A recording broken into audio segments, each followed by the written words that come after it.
Hi guys, today we are going to talk about EPOC which means excess post exercise oxygen consumption। अब आप सोचोगे कि exercise के बाद तो रेस्ट पीरियड होता है, तो इसमें एक्सेस ऑक्सीजन की क्या रिक्वायरमेंट हो सकती है। तो चलो देखते हैं।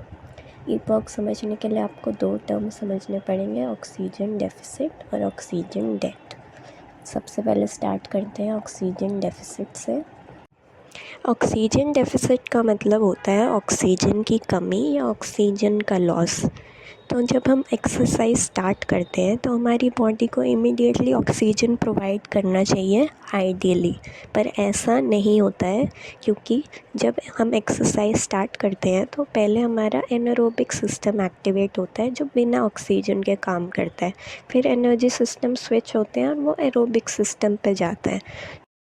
इसको समझते हैं ग्राफ से। तो at the start of the exercise जो आपको ये डॉटेड लाइन लिख रही है, ये रिप्रेजेंट करता है कि हमारी बॉडी में आइडियली जैसे ही एक्सरसाइज स्टार्ट होती है वैसे ही O2 कंजम्पशन बढ़ना चाहिए, बट इन रियलिटी ऐसा नहीं होता। रियलिटी में ये कर्व रिप्रेजेंट करता है कि पहले एनारोबिक सिस्टम डोमिनेट होगा, फिर एक्सरसाइज प्रोलॉन्ग होगी तो फिर वो एरोबिक सिस्टम पे स्विच होगा।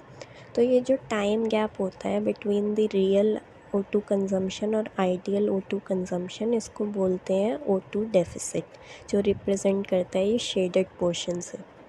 अब हम समझते हैं ऑक्सीजन डेट। तो एक्सरसाइज के टाइम हमारी बॉडी में कुछ चेंजेस होते हैं, जैसे exhaustion of the ATP PCR stores, accumulation of lactate, increase in the core body temperature, increase in stress hormones.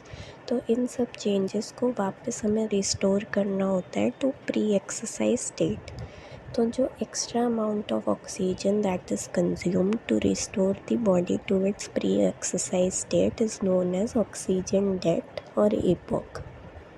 EPOC के दो फेजेस होते हैं, एक रैपिड कॉम्पोनेंट और स्लो कॉम्पोनेंट। एक्सरसाइज के तुरंत बाद within a few minutes rapid component के थ्रू ऑक्सीजन रिस्टोर होता है मसल्स में और ब्लड में। जो ATP PCR यूज़ हुए थे फॉर एनारोबिक एनर्जी सिस्टम वो रिप्लेनिश होते हैं। हार्ट रेट और ब्रीदिंग वापस अपने नॉर्मल लेवल पे आता है। अब slow component can last a few hours. तो उसमें क्या होता है कि लैक्टेट क्लियर होता है फ्रॉम द मसल्स, बॉडी का टेम्परेचर वापस नॉर्मल लेवल पे आता है। जो स्ट्रेस हार्मोन्स इंक्रीज़ हुए थे ड्यूरिंग एक्सरसाइज जस्ट कॉर्टिसोल, वो वापस अपने नॉर्मल लेवल पे आते हैं और जो भी टिश्यू डैमेज हुआ था उसका रिपेयर होता है।